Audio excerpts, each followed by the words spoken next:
Hockey ടീമിനെ വമ്പിച്ച വരവേൽപ്പാണ് Kempegowda international വിമാനത്താവളത്തിൽ നൽകിയിരിക്കുന്നത്. നമ്മളോടൊപ്പം ഇപ്പോൾ ശ്രീജേഷ് ചേരുന്നു.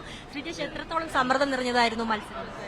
സമ്മർദ്ദം ശരിക്കും പറഞ്ഞു കഴിഞ്ഞാൽ ഏതൊരു ടൂർണമെന്റിലും ഫൈനൽസ് എപ്പോഴും സമ്മർദ്ദം നിറഞ്ഞു തന്നെയായിരിക്കും. പക്ഷേ ഇത്തവണ സ്പെഷ്യലായിരുന്നു പാകിസ്ഥാനായിട്ടുള്ള മാച്ച്. ഉറപ്പായിട്ടും വിജയിക്കുമെന്നൊരു പ്രതീക്ഷ കൊണ്ട് തന്നെയാണ് ടീം പോയത്. കാരണം ടീമിന്റെ പെർഫോമൻസ് ത്രൂ ആയിട്ട് ഈ ടൂർണമെന്റ് നോക്കുകയാണെങ്കിൽ 7 മാച്ചസിൽ 6 ജയിക്കുകയും ഒരെണ്ണം മാത്രമാണ് നമ്മൾ ഡ്രോ ചെയ്തത്. അപ്പോൾ എന്തുകൊണ്ടും ആ ഒരു ആധിപത്യം ത്രൂ ഔട്ട് ടൂർണമെന്റിൽ പുലർത്താൻ കഴിഞ്ഞതും ഒരുപക്ഷെ ഫൈനൽസിലെ സമ്മർദ്ദം കുറയ്ക്കാനൊരു കാരണമായി.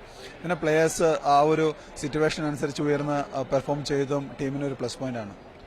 കളിക്കാൻ പറ്റിയില്ലല്ലോ ഫൈനലിൽ, വിഷമം ഉണ്ടായിരുന്നു. എന്നാലും ടീമിന്റെ പ്രകടനം എങ്ങനെയാ വിലയിരുത്തുന്നത്? ശരിക്കും പറഞ്ഞാൽ വിഷമമുണ്ട്, ഇല്ലായികയല്ല. പക്ഷേ ഇഞ്ചുറി സ്പോർട്സ്മാൻ്റെ ഒരു പാർട്ടായതുകൊണ്ട് ഉറപ്പായിട്ടും ഇഞ്ചുറി ആയതുകൊണ്ട് മാത്രം പുറത്തിരിക്കുന്നു എന്നുള്ളൊരു ആശ്വാസമായിരുന്നു.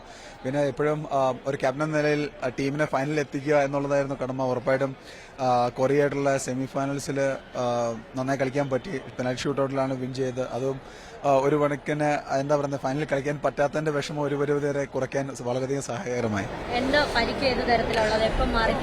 ശരിക്കും ആംഗിൾ ഇഞ്ചുറി ആയിരുന്നു ആദ്യം. അത് കഴിഞ്ഞ് പെനാൽറ്റി ഷൂട്ടൗട്ടിൽ ഹാംസ്ട്രിങ് ഇഞ്ചുറി ഉണ്ട്. അപ്പം ചെറിയൊരു ഗ്രേഡ് 2 ആയിരിക്കണം പ്രതീക്ഷിക്കുന്നത്. പക്ഷെ എന്തായാലും ഇനിയിപ്പോൾ ഒരാഴ്ചത്തെ ബ്രേക്ക്, അതായത് റെസ്റ്റ് പീരീഡ് പറഞ്ഞിട്ടുണ്ട്. അതിനുശേഷമാണ് കൂടുതൽ എന്താ പറയുന്നത് റിഹാബും റിക്കവറിയുടെ കാര്യങ്ങളെക്കുറിച്ച് ഇനിയുള്ള ഡിസ്കഷൻ ഉണ്ടാകത്തുള്ളൂ. ഇപ്പം ഫിസിയോയും ഡോക്ടറായിട്ട് ഡിസ്കസ് ചെയ്തതിന് ശേഷമായിരിക്കും ഇനി ഫ്യൂച്ചർ പ്ലാൻസ് പ്ലാൻ ചെയ്യുന്നത്.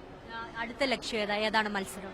ഇന്ത്യൻ ഹോക്കി ടീം അടുത്തത് ഓസ്ട്രേലിയയിൽ പോകുന്നുണ്ട്, ഒരു 4 നേഷൻ ടൂർണമെന്റ്. അത് കഴിഞ്ഞ് അവിടെ ഓസ്ട്രേലിയ ടെസ്റ്റ് മാച്ചസ് ഉണ്ട്. അതിനുശേഷം ഇനി ഹോക്കി ഇന്ത്യ ലീഗ്, പിന്നെ 2017 ഷെഡ്യൂൾ സ്റ്റാർട്ട് ചെയ്യും. ഏതായാലും അനുമോദനങ്ങൾ Sreejesh. Thank you very much. Bengaluru അന്താരാഷ്ട്ര വിമാനത്താവളത്തിൽ നിന്നും ക്യാമറമാൻ വിനോദ് മൊറാഴക്കൊപ്പം നദീർ അജ്മൽ, മാതൃഭൂമി ന്യൂസ്.